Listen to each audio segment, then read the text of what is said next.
അച്ചോടാ നല്ല ക്യൂട്ടായിട്ടുണ്ടല്ലേ ഈ ബോട്ടിൽ കാണാനായിട്ട്. ഈ അവാർഡിനൊക്കെ കൊടുക്കുന്ന സാധനം പോലെ. ഹലോ ഫ്രണ്ട്സ്, എല്ലാവർക്കും സുഖല്ലേ?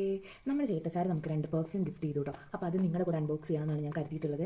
ആൻഡ് ലുക്ക് ഗൈസ്, ഈ ഒരു പാക്കേജ് നമുക്ക് ഈ ഒരു കവർ എനിക്ക് ഭയങ്കരമായിട്ട് ഇഷ്ടമായി. സോ നമുക്ക് ഇതിൽ ഏതാണ് നല്ല ഫ്രാഗ്രൻസ് എന്നുള്ളത് ട്രൈ ചെയ്ത് നോക്കാം കേട്ടോ. ആൻഡ് ആദ്യത്തേത് ഹലോ വുമൻ്റെ ഫ്ലോറൽ ഫ്രാഗ്രൻസും പിന്നെ ചാസ്റ്റിറ്റി അങ്ങനെയാണ് പ്രൊണൗൺസ് ചെയ്യുന്നതെന്ന് തോന്നുന്നു. എനിക്കിതിനെപ്പറ്റി വലിയ ധാരണയില്ല. ബട്ട് സ്റ്റിൽ നമുക്കിത് ട്രൈ ചെയ്ത് നോക്കാം. പാക്കേജിങ് കൂടുതൽ ഇതാണ് എനിക്ക് ഇഷ്ടപ്പെട്ടത്. അതുകൊണ്ട് തന്നെ നമുക്ക് ഇത് ട്രൈ ചെയ്ത് നോക്കാനാണ് ഞാൻ ആദ്യം കരുതുന്നത്. ഓ, നല്ല ക്യൂട്ടായിട്ടുണ്ടല്ലേ ഇതിൻ്റെ ബോട്ടിൽ കാണാനായിട്ട്.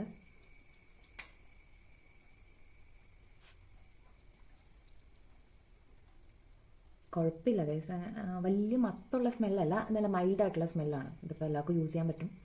എനിക്കതിനെപ്പറ്റി കൂടുതൽ പറഞ്ഞുതരാൻ അറിയില്ല, ബട്ട് സ്റ്റിൽ ഒരു മൈൽഡ് സ്മെല്ലാണ് കേട്ടോ. പക്ഷെ കുപ്പി എനിക്ക് നല്ല ഇഷ്ടമായിട്ടോ. ആൻഡ് സെക്കൻഡ് വൺ ഈ ചാസ്റ്റിറ്റിയുടെ കാണുമ്പോൾ എല്ലാം പാക്കേജിങ് നൈസാണ്. അച്ചോടാ നല്ല ക്യൂട്ടായിട്ടുണ്ടല്ലേ ഈ ബോട്ടിൽ കാണാനായിട്ട്. ഈ അവാർഡിനൊക്കെ കൊടുക്കുന്ന സാധനം പോലെ ഉണ്ട്. സോ ഇതിനെ നമുക്ക് ട്രൈ ചെയ്യാം. അടിപൊളിയാണ് കേട്ടോ, എനിക്കിഷ്ടപ്പെട്ടു. നല്ല സ്മെല്ല്. രണ്ടിലും ഇതാണ് കേട്ടോ കുറച്ചുകൂടെ നല്ലത്. ഇത് കൊള്ളില്ലാന്നല്ല, ഇത് നല്ല മൈൽഡ് സ്മെല്ലാണ്. ആൻഡ് ഇത് കുറച്ചുകൂടെ നല്ല എന്താ പറയുക, നല്ല ഒരു മത്തെടുക്കുന്ന അത്ര ഇത് എനിക്ക് ഇതാണ് കേട്ടോ കുറച്ചുകൂടി ഇഷ്ടമായത്. സംഭവം നല്ല രണ്ടും കൊള്ളാം. അപ്പോൾ ആ വീഡിയോ കണ്ടിരുന്ന എല്ലാവർക്കും താങ്ക് യു. Bye bye.